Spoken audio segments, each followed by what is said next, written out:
I forgot to do that the last couple of times. Yeah. So I had to use my incredible editing skill to find the matching waveform. which to be fair is harder than you think. The audio, it is funny, like the difference between phone audio when it's more than 2 feet away, and microphone audio is just night and day. Is it? It's terrible. Like if you're in an echoey room, and recording on the phone, it makes such a big difference. Like when I was recording in Glasgow with Eleanor when we were doing the Stanley Tucci one. Oh yeah. So many. Oh yeah. I sensed fine. some bitterness in your voice there. Joe's a little bit stung there because he recorded the first Stanley Tucci in London, which is still not even a year ago. When was that? It was like May last year. It was sunny. I remember that. Yeah. It was sunny. It was. I remember there was still hope in my heart. Yeah, that's it. And you were like, "Oh, this will be the first of many Tucci's I'll record." Yeah, and then you betrayed me with Michael. You said it didn't mean a thing. It was just, it was a one-time record. I did. You said you'll never hurt me like that again. I said, I said at the end, it's a one-time thing. Yeah. It doesn't mean anything to me. Just get that through your thick skull. That wasn't necessary, to be fair. I shouldn't have said that. But when I was recording in Glasgow with Eleanor, like it's as soon as you film outside, and God forbid it's a windy day. Audio oh my God, you need to get more than you need, because you'd be going through takes, and I'll be watching it thinking there's a bit where we're on a park bench. And I'm like, oh, that I like how we said that, and unfortunately the audio's like, So I had to be very selective with what I used, but we got there in the end. My favorite thing about ever being on a film set is the moment when the sun going down, and you feel like you're in a post-apocalyptic survivors group. It's like we're losing light. That's true. Yeah, they're so they're so aware of time on a film set. And I love the fact that like the AD's job is like specifically to be an annoying asshole. Yeah. That's their job. Yeah, that is. I remember I this is going back ages ago when I spent the summer in Toronto. Oh yeah, I pronounced correctly for all the Toronto listeners. Yeah, I noticed that. Yeah. Toronto. I learned that from Argo. The film with Ben Affleck. That one. Yeah. Oh yeah. What else could I possibly mean? Yeah, I don't know why I phrased it like that. Yeah. The film Argo or the other thing Argo. No. Or the Greek god, probably, I'm guessing. It does have that sound to it. Yeah. I was working on basically tearing down a house. With permission. Anyway, I was being paid to. That's all I knew. There was a crying family outside going, no questions asked, Chief. You point at a house, I'll tear it down. I'll put the headphones in and get to work. That's literally it. I was listening to Sweeney Todd and just like swinging a hammer. And there was a family outside crying, going like, we're just one payment away. But all you could hear was, Sweeney, Sweeney, Sweeney Todd. Sweeney, Sweeney, Sweeney Todd. And to you, they were just the chorus in the musical. Yeah. It fit the whole, fit the musical. Yeah. But this guy I worked with, I remember, he would like someone who had been in Canada for like typical 40 years, exact same accent. Yeah. I remember him being just a massive burly man who had no top on, and his name was like Paddy or something. And he went around to he went to houses that were, or whatever, building sites, and just like took the scrap metal. Oh right, okay. Yeah, that was his job. That was his way. He'd sell that, and he'd Right, he would just like scuttle around like he would hear the sound of construction and go, "Whoa, my scrap metal senses are tingling." There'd be like a bat signal, but it would just be like a piece of sheet metal. And he'd come. I don't think he'd scuttle. He's not really that sort of guy. He'd roll probably. Oh yeah. Or bundle. I don't know. Yeah. Trundle. Trundle. I think Trundle would probably be better. Yeah. But I remember him telling me that he was a featured extra on Cinderella Man. Oh, the Russell Crowe boxing movie. Yeah, and Paul Giamatti. And he said this guy's, he's 6 foot whatever, big guy. And he said the AD was a fucking arsehole. And I was like, oh yeah, but he said I just, every so often I decide not to show up. And the thing is, because it's a featured extra, he's in all the close-ups. He's very important to shots. But he never got sacked because Russell Crowe liked him. Oh wow! Yeah, because he's just that's my I don't know how to do an American. It's my Irish guy. Oh that's yeah, me. That's my Irishman. Oh, so he said he would ruin days of filming by not showing up, and Russell Crowe wouldn't do. I'm sure for other reasons as well. Russell Crowe wasn't doing it, but he would. Yeah. That must have been so costly. Yeah. I can picture that AD now. It's going, You can see him being really small. Yeah, You yeah. know, just, where are you? Just the passive aggressive phone calls. Hiya, how's it going? Just 9 a.m. here. Supposed to be here 2 hours ago.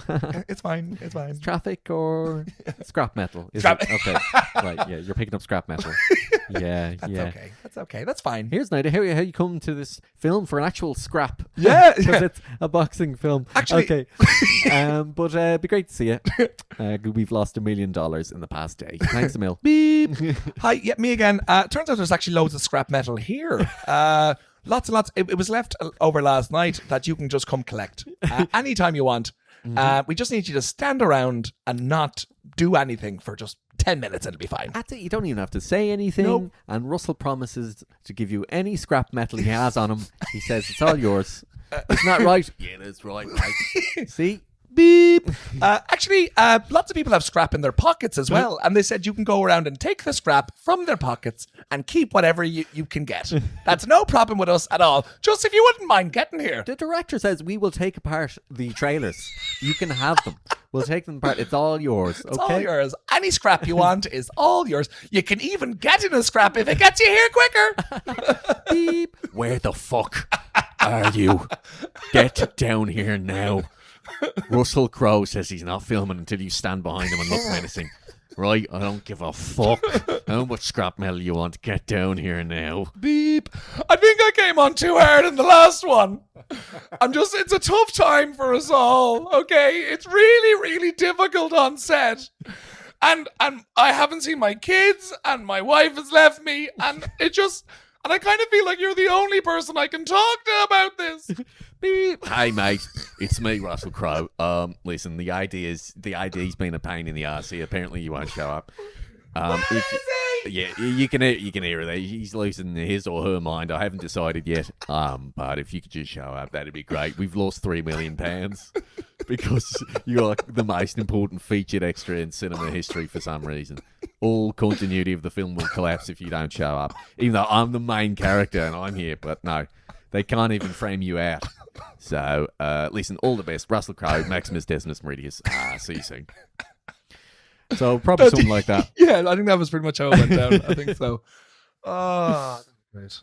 If a featured extra is that's a great gig as well. Yeah. If there's any actors listening, they're probably like, oh, I'd love that. Yeah, I think you though have to very particularly befriend Russell Crowe to get any of this sort of leeway. Yeah, I think so. Because I imagine a heavy drinking, heavy set Irishman is probably the type of guy Russell Crowe in the early 2000s like Ian him around. Booze comrades that he could lose. I remember actually working in I shouldn't name the place because I actually can't even remember anyway, but it's really, really far outside of London for me to travel to by public transport anyway. It was like an hour and a half on a train, and then it was a 45-minute walk because I missed the shuttle bus. Oh my god. And it's this Was it a studio? No, it's like a beautiful, like it's where anyone who's like any famous person who's coming in, like Leo or people like that, if they're coming to do like a whatever, do the media circuit or whatever it might be, or filming, they'll stay there. All right, okay. And I remember actually, I think I told you and Jess Regan this story. Yeah. Because I think I saw you in that lovely place in Finsbury Park. Well, the Blighty Cafe. Yeah. But when I was there, I was like chatting away, being like, "Oh God, there's like so many famous people." Is it a hotel? It's a hotel, but it's like I think it was like a castle, so it's like renovated, like hotel spa, like huge money to go out there to do anything. Like like you'd have to be at least slightly more wealthy than me, right? Okay. At least, you know, just a bit, just a tad. And when I was there, I was like, "Who's here at the moment?" And they said, "Oh, Russell Crowe's here." Yeah. And I was like, "Oh, what's he like?" And he said, "Oh, he just walks around stoned all the time. Like he is like a cottage. Yeah. That's like surrounded like by big hedges. Oh, okay. But, he's just real sound. He just like gets his breakfast and he's just like, all right, mate. Yeah. And he's just baked out of his brain. Really? The entire time. Just hanging out. Just chilling. Nice. Yeah. But is he not busy filming? No. I think he's so beyond fame that he can just do whatever he wants and it's fine. But I remember telling you and Jess a story about this. We were chatting about ridiculous things that happened. Yeah. In life in general, and I said, "Oh, there was a guy who I was like serving drinks to this wedding party that came over from America, and there was a guy, a sheepdog herder, or like a shepherd. Yeah, but he had like a little hat and a coat. And was he going back and back and back? Yeah, get in bin. He was doing that. He was doing like clicks and stuff.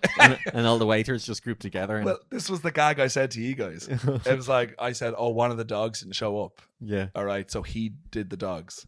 He did one of the dogs. And the Americans had to like say all like, they had to like whistle in the key of this. And if they did that, then the dog would move. But I said, what's happening? Sorry. Okay. So what happened initially was that this American couple, like a wedding party, they were like put through what it's like to if you're a sheepdog herder or whatever, or a sheep herder or whatever it's called. Shepherd. A shepherd. There's a word for this. I just feel he doesn't look like a shepherd.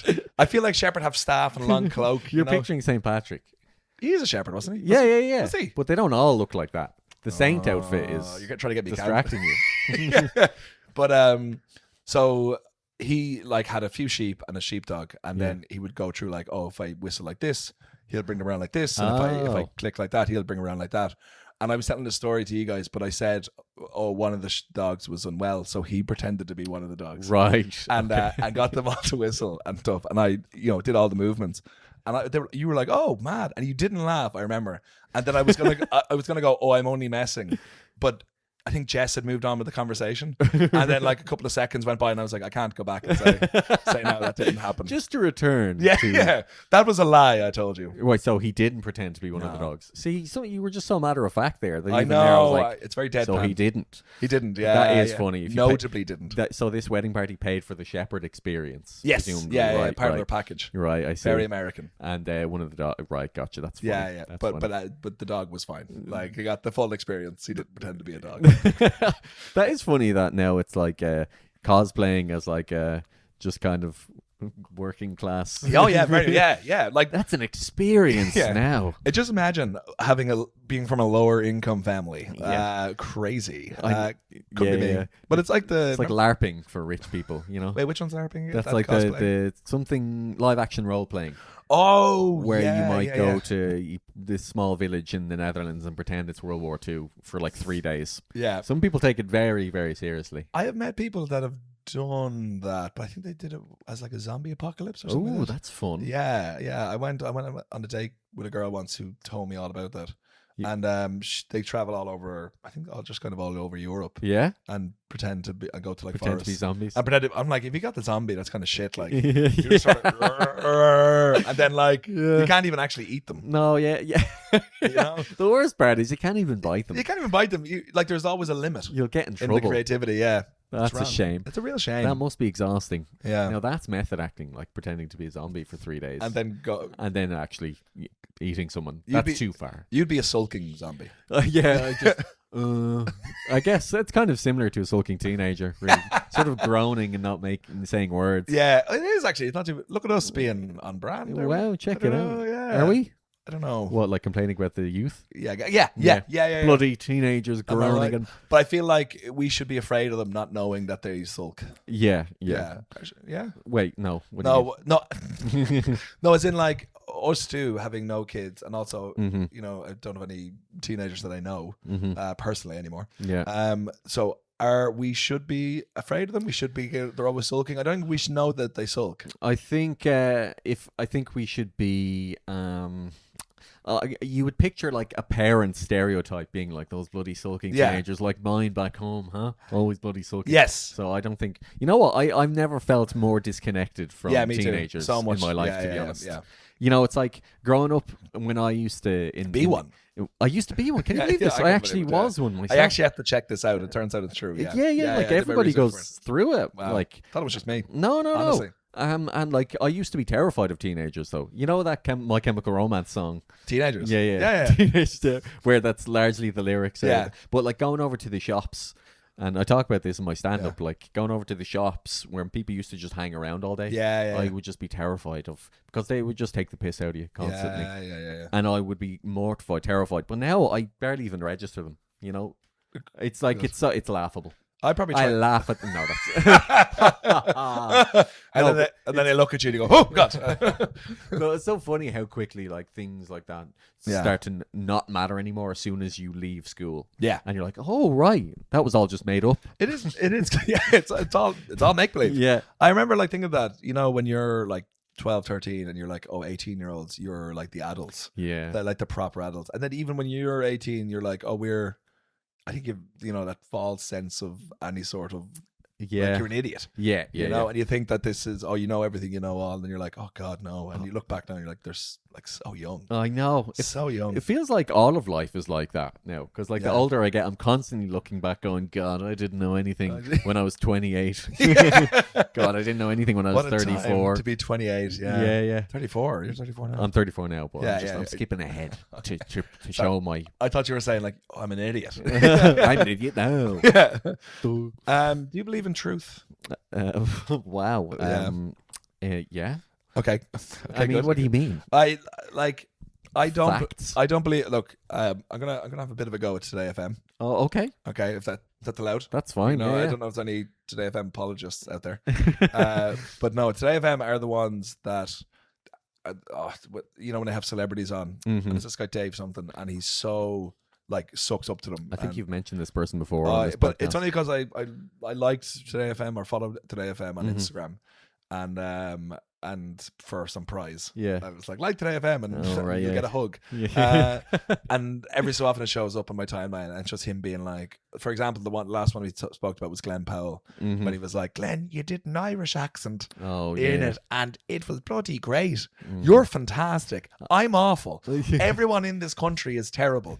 You have shone a light on us by letting us know you heard us speak before. Thank you for this. Oh, great one. You have acknowledged us. Yeah. They know we exist. Can I sacrifice myself at your feet to make eye contact, please? Yeah. But so they annoy me for that perspective, and they love chicken fillet roll questions, and just it's frustrating. Okay, it is saddening. It is. Have we not done this now? Yeah, a million times. But there's going to be a new generation of Irish, celebrities coming through. Look, House of Guinness. Where's your favorite place to get a pint of Guinness? Oh, that's the latest one. At least they've moved on from. Well, chicken fillet roll still exists, but at least they have a new thing. But everyone in that cast is English, so they can't. Yeah. Oh yeah, Guinness. Yeah. Oh yeah. It's 2 pulls, right? That's crazy. Yeah. Wow. No, but I mean they can't ask about chicken fillet rolls because they don't know what they are. A chicken fillet roll. A chicken fillet roll. Oh, I've never heard of that. Yeah, a deli counter.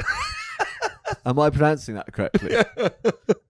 I was a break fast roll. No, that's so weird. We don't have that. Break fast. Break fast. Quickly, break fast. No, we don't have that in England.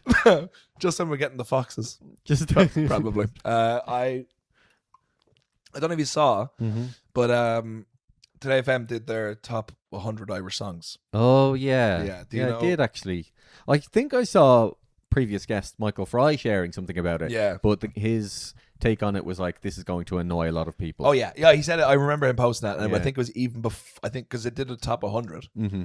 And I think he said that off the outset. And it's true. Everyone looked at it going. Yeah. And that's what I mean. There's no truth or honesty. I think no matter when you're doing a list like that, whether it's football, music, film, whatever, you're not doing it for people to go, yeah, that's right. You're doing it for people to go, you're an idiot. Oh, really? Which is exactly what I'm doing. It's all engagement. Yeah. But I have the top 5. Okay. Hit me. Do you want to I know it's a tough one off the top of your head, but if you were going to do a top 5 or top 3 in no order, we'll just say of any Irish songs. Irish song, and there is Irish and then Irish heritage as well. Okay. Boys Are Back in Town. Thin Lizzy. That is. I'll just tell you if it's in the top 10. It's not in the top 10. Wow. Which that's crazy. Linger. Cranberries. That is not in the top 10. That's mad. What? Is it all pop music? Does it include folk music? Oh yeah, there's folk here. Yeah. Okay. A Whiskey in the Jar. Whiskey in the Jar. No.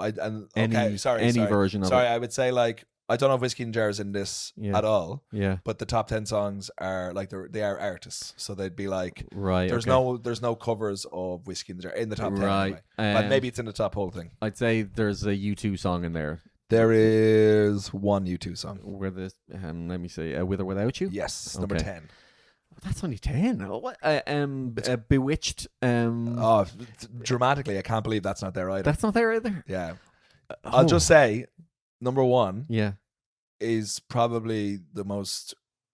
One part of Ireland Mm-hmm. is obsessed with it, Yeah. and the rest of us are kind of sick of it. One One, part of Ireland. yeah, the wealthiest part of Ireland, we'll say. Oh, well, Dublin. The wealthiest part of Dublin. Oh, South Dublin. You're getting there. Blackrock. Oh, okay, no, I meant like you're getting there as in like that's right. Oh, right. What's the song? Yeah. Is it Enya? No. Okay, I'll do the countdown. Okay, you ready? Okay, Yes. number 10. Yeah. With or without you, you two, as you said. Yeah. Okay. Number 9. Yeah. Fairy Tale in New York, The Pogues, and Kirsty MacColl. Of course. Okay, we're gonna get your reaction of every one of them. Okay. There's Killa, Yeah. Kingfisher. I've That's really very like high. that's very recent. Yeah, I guess that's in there because it's in people's minds. I think it's a really good song. It is a good song, Yeah, but it's very recent. It's very, very. So I it think makes me think in like 10 years would that still be in the top 10? I think it'll probably be 30s, 40s, Yeah, or something like that. Number 7, Brewing Up a Storm by The Stunning. That's a bit mad now. I mean, I know the song, Yeah. but top 10 Irish songs ever? I've never heard that in like any sort of Irish context. As in like, Yeah. I've never heard someone cover it. Yeah. I've never heard it played when you're like, let's play some great Irish songs. Brewing up a storm. This- Now I can't help but think of the Savage Eye parody that's filling out a form. It's like about like tedious kind of administration stuff in Ireland. I'm filling out a form. That's actually a much better song. Yeah. Number 6, Crazy World, Aslan. Okay. That's fair enough. Yeah. Yeah. Top 5 now. You're right. This is the most recent song. It's Take Me to Church, Hosier.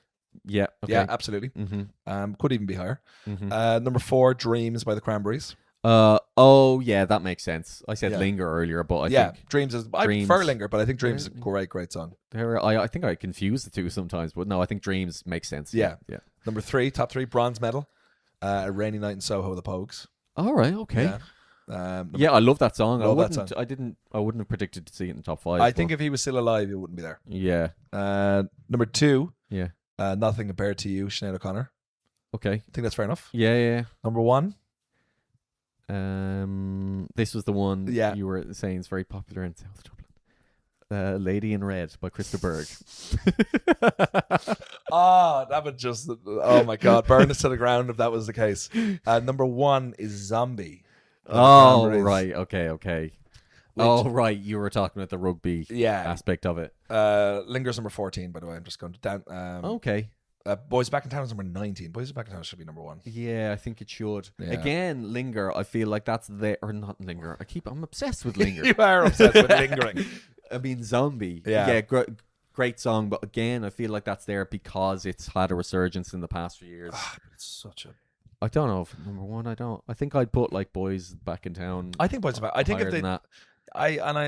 Look. I don't know if it was done by vote. If it's done by vote, then It must have. I'm so sick of Zombie though. I'm so sick of that song. Yeah. I don't like, and I don't really understand why. It's one of those things now. It's become like for years, just it was a good song by the Cranberries. Yes, yeah, that yeah. everybody. And it most people- probably like knew. if you take out the rugby side of things, it probably is their biggest song. I'd say it Yeah. is. I think it was like the best selling song. I just don't understand why rugby are taking it. I know that seems like such a bizarre segue. Yeah. Especially knowing like the lyrics are about the Troubles and Yeah, things yeah, like yeah. that. But like you can't, like English rugby fans sing "Swing Low, Sweet Chariot." Yeah. So it's not like they have a great history of like No. choosing songs that have any relevance to tossing a fucking. Is it a oval challenge? I wonder. around. To What's try find the least relevant song. Yeah. Yeah. I want a rugby team to sing "Bob the Builder." We can make that happen. Bob the Builder, can we fix That's it? football. That is football. That's though, football. to be fair. But I can really hear that as a football chant. Yeah. I'm sure it probably is one. I Yeah. guarantee. If anyone here knows any lower league clubs, I'm sure Bob the Builder is one. Yeah, I'm trying. Are there any footballers called Bob? You just don't Definitely hear. Bob. There was a Bob, a Brazilian footballer. I'm pretty sure. There's Oscar Bob who plays for. I think he plays for Fulham, which is a hilarious name for a Norwegian. Yeah, Bob this.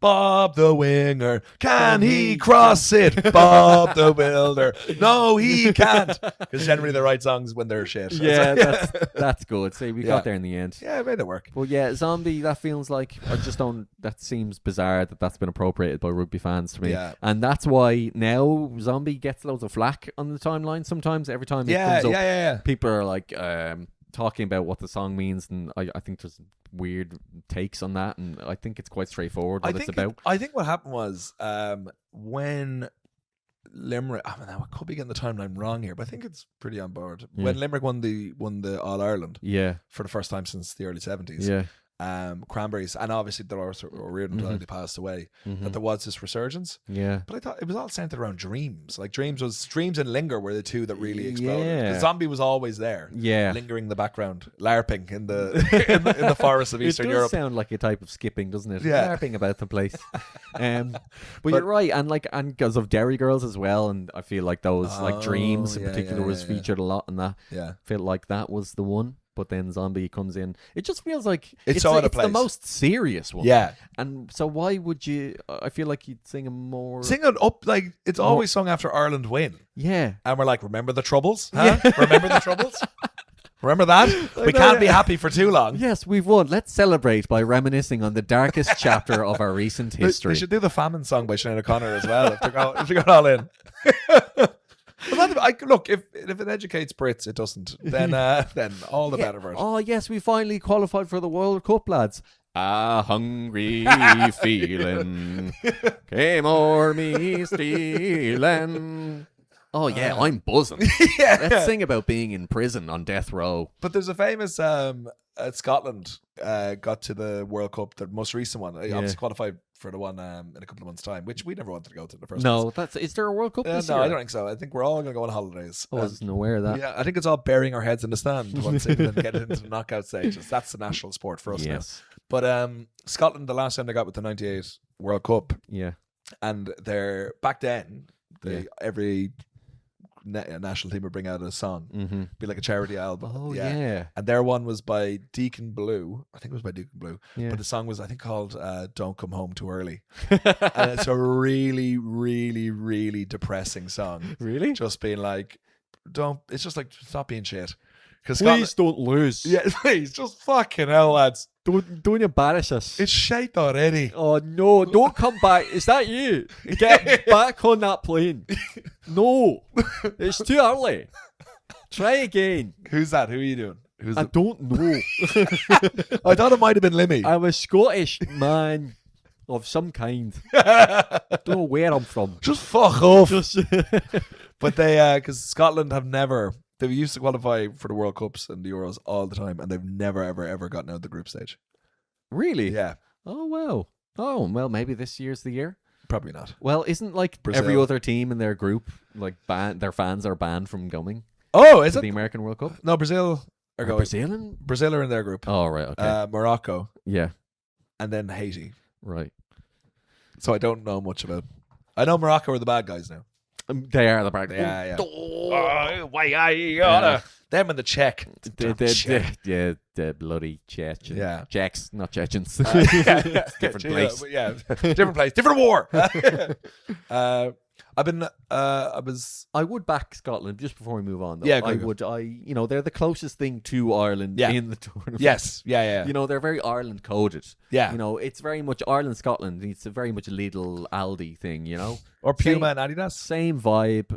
Well, they hate each other though. Oh yeah, they were two brothers. Although I suppose Lidl and Aldi are rivals as well.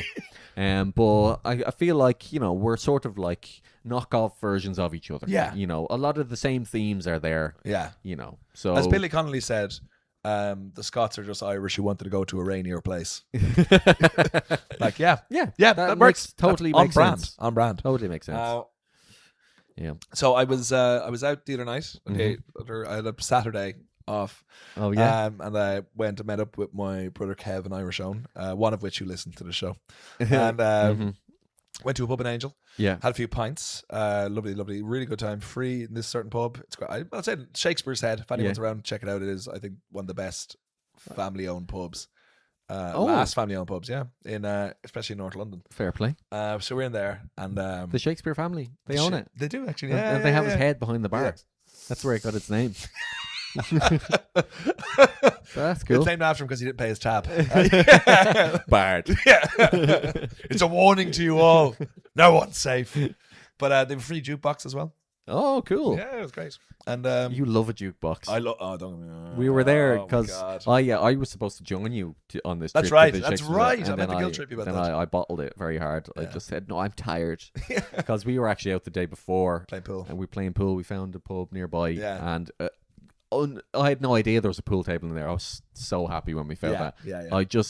I literally, and I've probably said on this before, the only thing I actively want, the only big purchase I would make if I could is a pool table. If I had the space, I would buy a pool table. Is it because you look like... Because I look like Hurricane Higgins. Yeah. Well, he played snooker.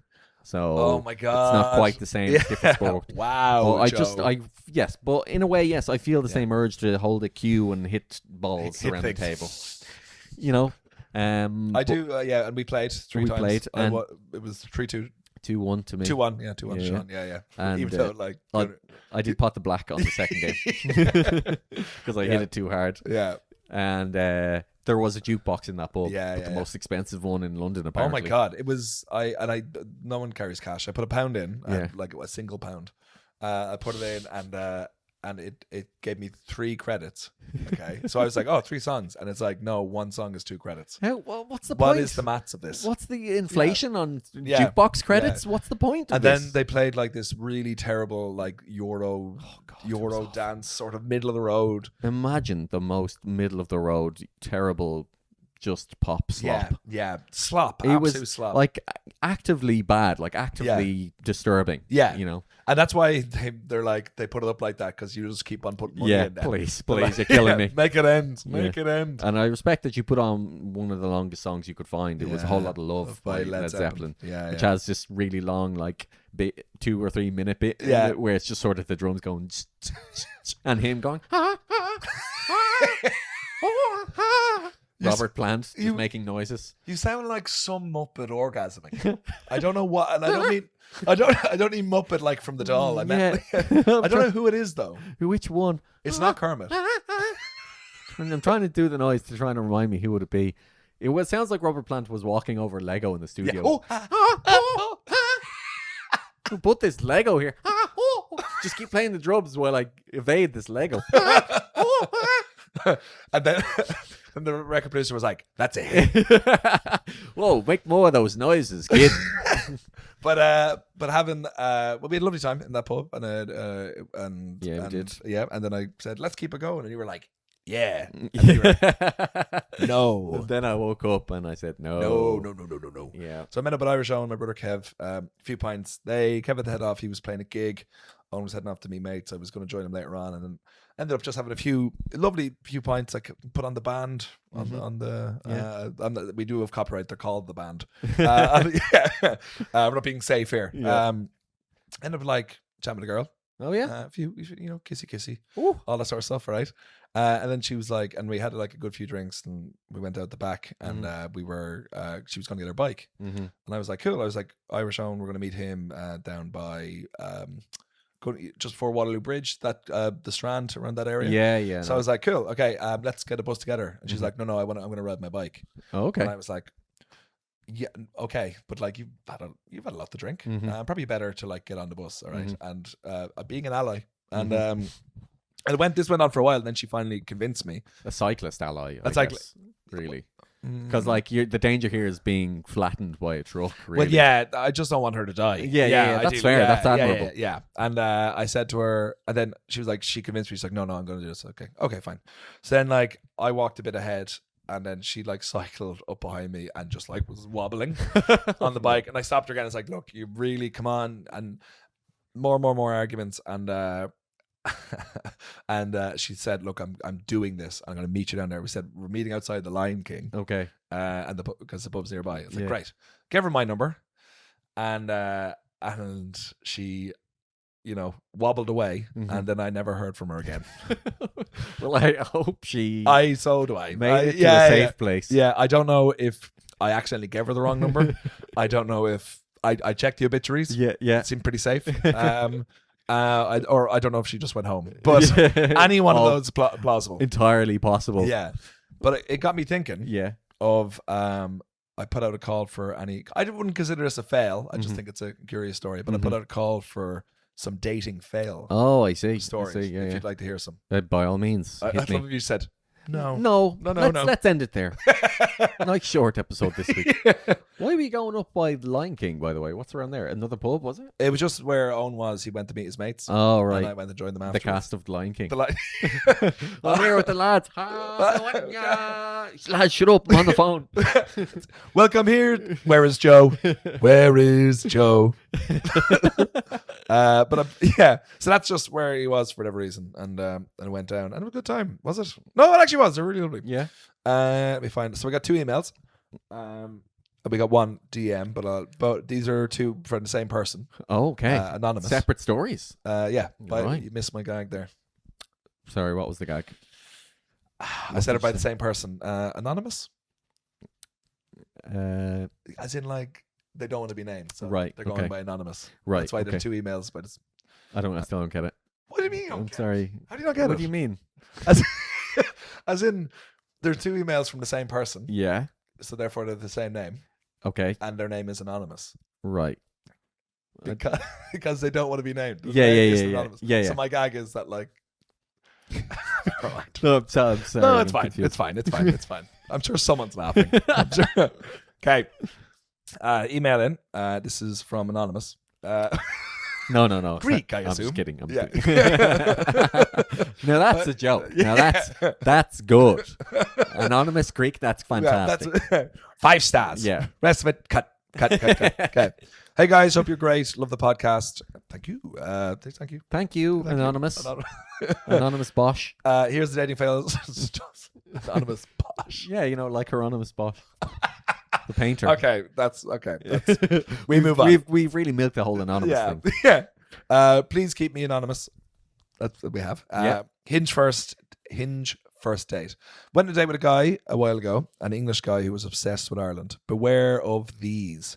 His mum is Irish, and so he made this his whole identity. Mm-hmm. I like Ireland as much as the next person, as I'm Irish.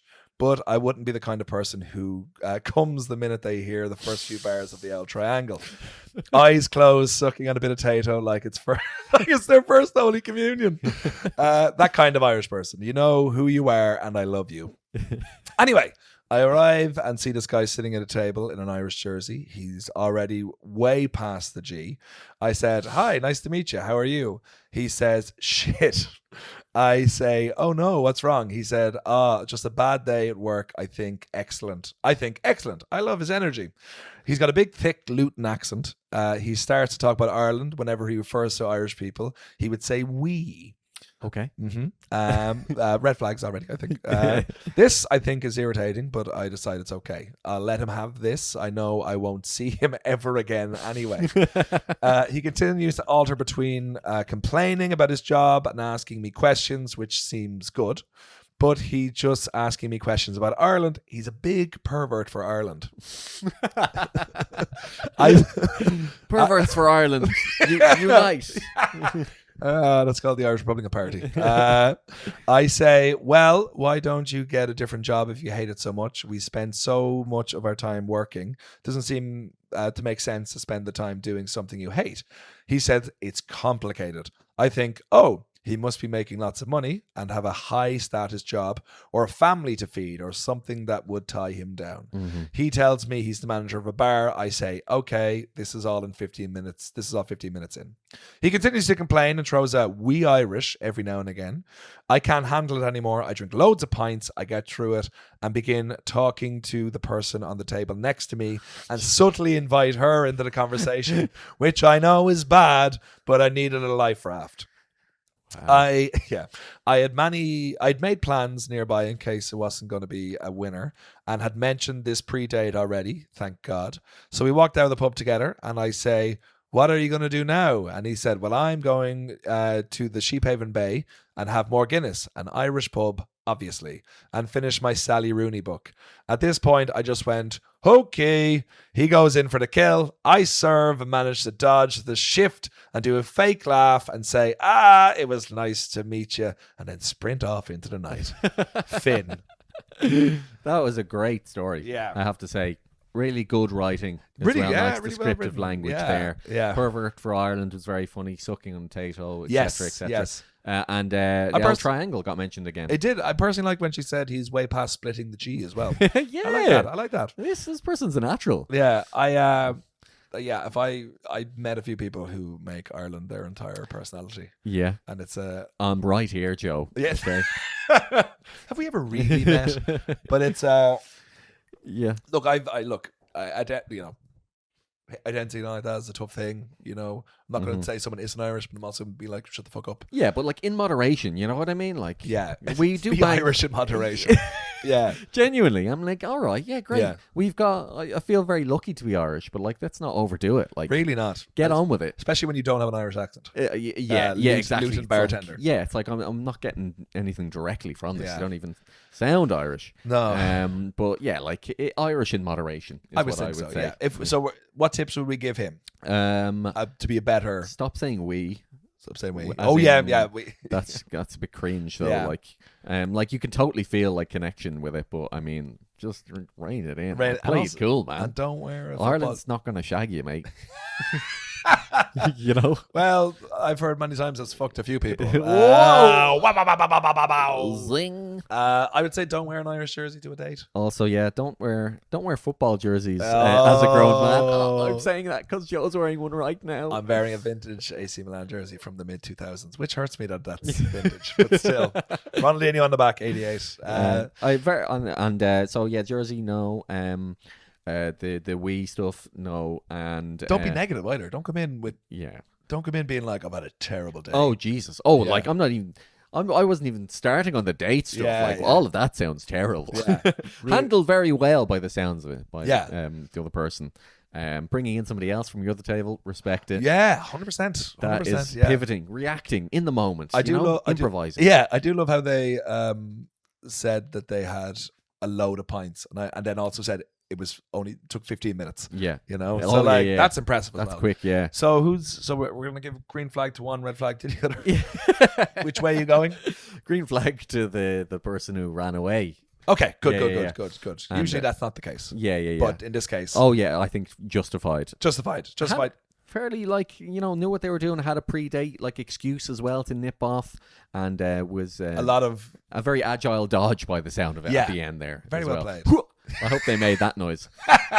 Knowing this person, this anonymous, I would imagine they would. And Sheep Haven Bay as well. That's a nice honourable mention. That's a good pub. Yeah, it's a great pub. Irish, of course. Although I think in the context that's where he was going. Oh yeah. So maybe if you go in and you see an Irish, you see a man in a Luton accent, an Irish jersey, way past the G, past the G, who keeps saying "we" to a nauseum degree, just give him a slap. Give him a slap. Straight away. Yeah. Get ejected from the pub. Yeah. For slapping customers. Yeah. And move on. So red flag for him? Yeah, red flag for him. Okay, that's cool. an easy one. Easy one. Okay. So we're gonna next one. Yeah. This is from Anonymous. Mm-hmm. No, we've been there. Okay, great. I thought you might have. It's fine. It's fine. Okay. The hackers. See, I found more of a joke. You mean the hacking group, Anonymous? Am I right? That's so 2008. Yeah. Okay. This is my first ever Breeze date. She was a finance bro. What's Breeze? I think he says it here. Okay. Oh yeah, he does. He said we didn't meet at a stated venue. How Breeze works: you match based on profile, don't message, and then you meet for your date at a partner venue chosen by the app. Okay. She texts me to meet elsewhere. Kind of odd, but okay. Arrived, looked like she rolled out of bed, no makeup, and her teeth looked dirty. That's an adjective to begin with. Oh, grim. Walked fast, asking me a quick succession of questions, like a job interview. Barely making eye contact. Got on a tube 2 stops to go to her favorite coffee shop. Was somewhat enthused by me getting the same coffee order. I don't drink coffee, so just said same to keep it simple. She came alive when all we started talking about was movies. She asked for suggestions and deemed my taste good after I recommended something she already saw and liked. Gave her a list, she excitedly wrote down, then went back instantly to being disinterested. She said she felt like the only person she could be herself around was her ex, and that she feels like playing different parts for the different people in her life in order to get what she wants. Okay. Side Wow. eyes emoji. A lot of okay. That's a lot up front. Yeah, straight away. Then returned a pair of leggings to a shop and said to me in front of a staff member that she wore them once rock climbing in a rock climbing class and didn't like them. Then was like, "You probably don't want to go shopping." To which at this point I should have said, "Yeah, you're right, I don't." But of course, in my interest of being open-minded and polite, I potentially my need to be liked, I said, "Sure, why not?" So we go to 2 more shops. Then the second one, she just fires ahead looking at stuff. And I'm like, I'm done following her around. I'm going to just smell some nice candles. She appears in front of me and then goes, "My friend lives nearby and is having a party." I'm thinking, oh, okay, maybe this is looking up. Shakes my hand and says, "Nice to meet you. Bye." To be honest, I was relieved by the ordeal was being over and now have a nice candle for my room. Jesus, yeah, they did bait and switch at the end there. All right, we're going to a party. Yeah. You're going to a party. Okay, goodbye. Good, yeah. It sounds like this is a very busy person who was like, right, I'm going to have a coffee, go shopping. And if I can fit in a date at the same time, grand. So busy she can't even clean her teeth. This is a woman at finance. Like, Rise and grind your yeah. teeth. Is that a joke? Is that a joke? I think it's very visual. Very visual. So what are our thoughts on this? It sounds awful is my main thought. Yeah. Joan, I don't look, dating apps aren't or something I'm on. I wouldn't be. I actually just deleted Hinge for like the 50th time there, and I've been on Field and stuff like that, which is grim.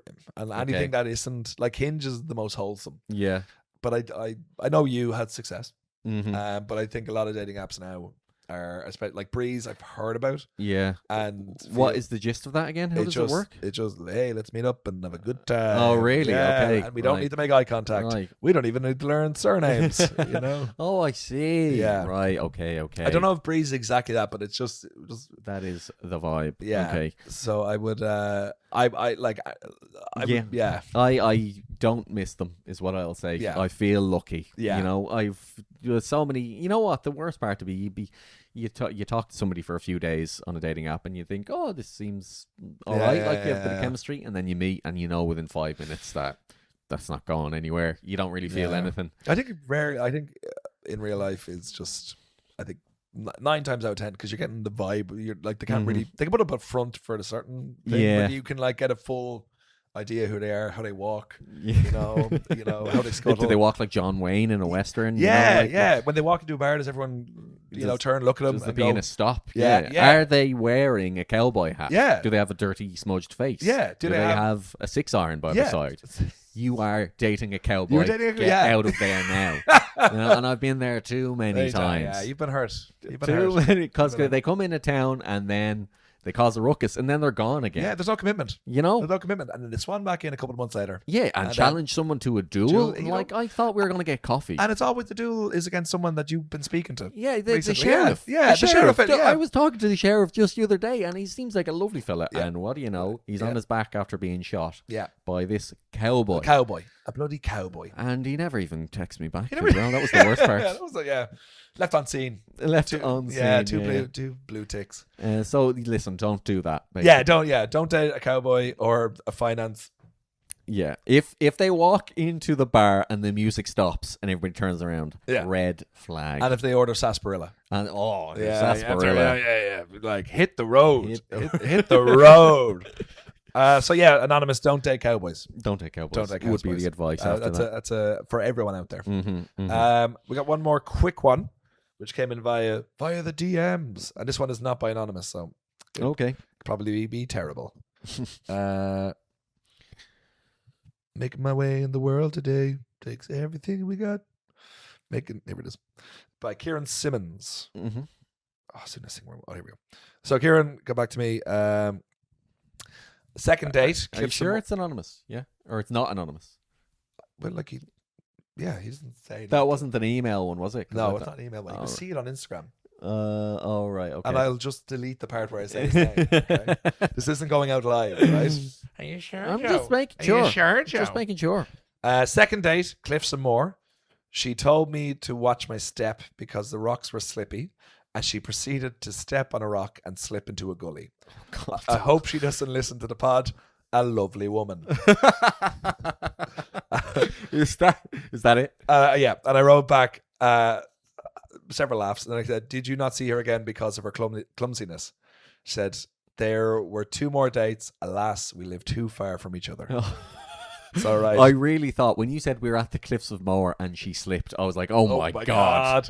Oh, just a mere harmless gully. That's fine. Yeah, that is fine. So I was like, so if anything, you were a fan of her pratfalls. Oh, she fell off the Cliffs of Moher. That's my ick.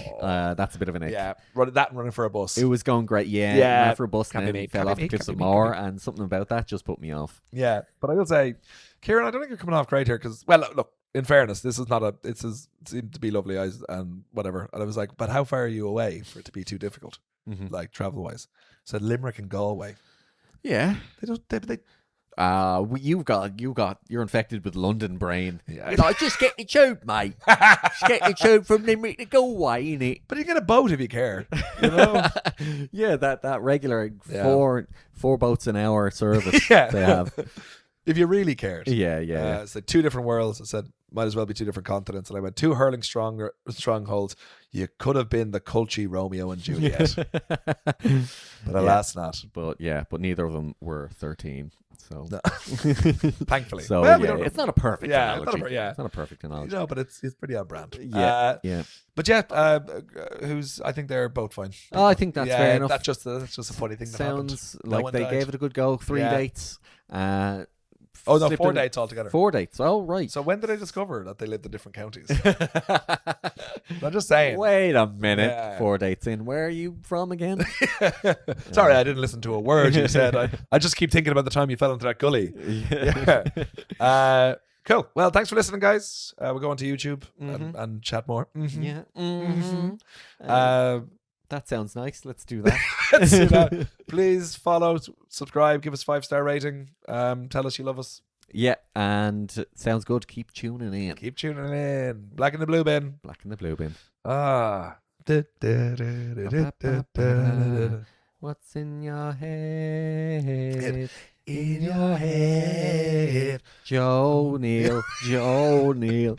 Joe Neal. Heel. So get it? Get it? He did it. I know. Oh, you can all see. I forgot this is on YouTube. This is YouTube now. I was very proud of myself with that joke. Oh, tangled. I don't.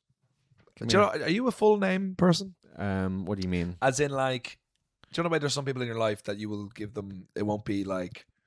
They won't like. I'm Joe, but a lot of people they don't even call me Joe O'Neill, but I'm known by as like Joe Neal. Oh, to some people. Yeah, it depends. I'm trying to think. Do I know anybody on first name? But like, do you 2 name terms? But do you think are you Sean? Like, because Sean is quite a common name. So are you common. Like? Would you say you're like the apex predator of Sean's? You know, that's why. Yeah. So when people say Sean, everyone's like, "Well, of course, I presume you mean Sean." Sean Burke. Yes. Even when people are getting married, do you take Sean, not Sean Burke? Yeah. Just to be clear. Yeah. Because I'm usually there. This loser. Yeah. Sitting there. Yeah. Oh. Marry me. Why don't you marry me? Marry me. Oh no, it's the wedding Sean. He's come to ruin it. We do have one character. This is basically the Gub. It's the Gub. Just gets Gub all over the place. Comes in, goes. I've told him that he's so confused by it. I'm just like, you're the Gub. It's like, what is it? You're just some sort of. I'm not quite sure what it is. This is because we have a friend who took our photos for the podcast. He did, whose second name is Gubbins, and which we nicknamed we turned into the Gub. Yeah. And then that led to, we've got Gub everywhere. There's Gub. It's the Gub. Gub.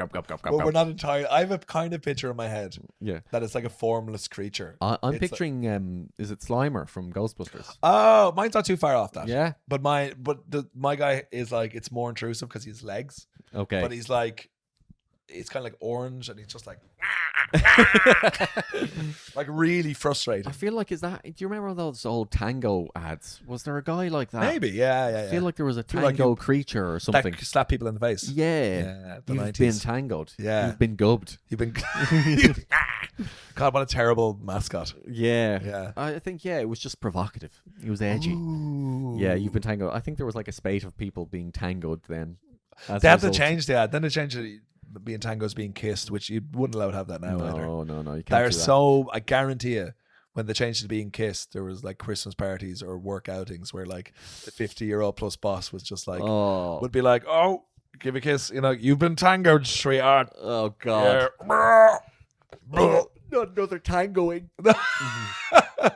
Tangoings have risen 300%. I saw a video recently. I was going through my liked videos on TikTok. Yeah. There's a great one of this guy. He's like a heavy set guy in his 40s or 50s. Yeah. Around that age, but doing, he said, yeah. Sorry, I'm listening. I know.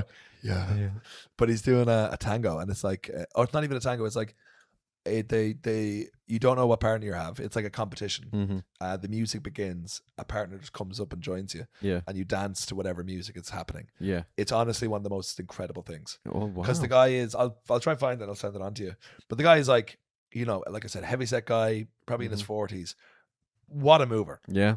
And like the woman he's dancing with, fucking like in my head is Sofia Vergara from Modern Family. Like she's just so sexy, and you're like, oh my God, yeah. Just pure technique, this fella, is it? But also like technique is one thing, but it's also like, you know, he's got the the swagger. He's got like everything. Yeah. Well, he's learned his craft, by the sounds of it. But maybe by the looks of it when you see it. I did. Me and Agat did ballroom dancing classes like a few years ago, where we did like the tango and the cha cha, and I couldn't make it to all of them. I made it to like 3 out of 4, but it's hard. Yeah, it's very hard. Who stepped in for you? No, Agat just didn't go if I couldn't make it. I was filming the Branston Pickle ad for the last one, so I couldn't make it. I was in a room going, bring out the Branston. I should be tangoing right now. Yeah, stop foxtrotting over there. Just say the line. How was it? It was all right. Yeah. It was a bit awkward because you would swap partners. Kinky. You would literally put all the keys in a bowl. I completely got the wrong idea. And I was asked to leave. But no, you would go around the room literally in a circle, and you would swap partner. Yeah. And you would dance with the next person. So if you're not at ease with touching strangers, like don't do this. Love it. And you know what? I think I've gotten less at ease with it as I've gotten older. Yeah. You know, in my mid-20s when I was like, you know, all youthful and exuberant, I was like a hugger. I was like, bring it in. Yeah. But now, honestly, I'm like, don't touch me. For the most part, that's fine. Yeah, keep a distance. Let's not, you know. And obviously, but being as we are in a creative circle, people can often love going for a hug and stuff. And honestly, it's like you don't have to. Were you ever, where's my hug guy? No. I don't. I imagine, where's my tango? Where's my. Come on. But it was learning. It was helpful, but I've forgotten pretty much all of it, unfortunately. Yeah. Anyway, what a sad note to leave us on. And that's how I'll end next week's YouTube with it. Yeah. We'll do a whatever it's called. Don't even know the name. A move. All right. Well, thanks so much, YouTube. Thanks, Emil. Yeah. That'll do. Look after yourself, Thanks to Gat. And we'll see you. Yeah, thanks for listening. Yeah, and we'll catch you on the flip side. Indeed.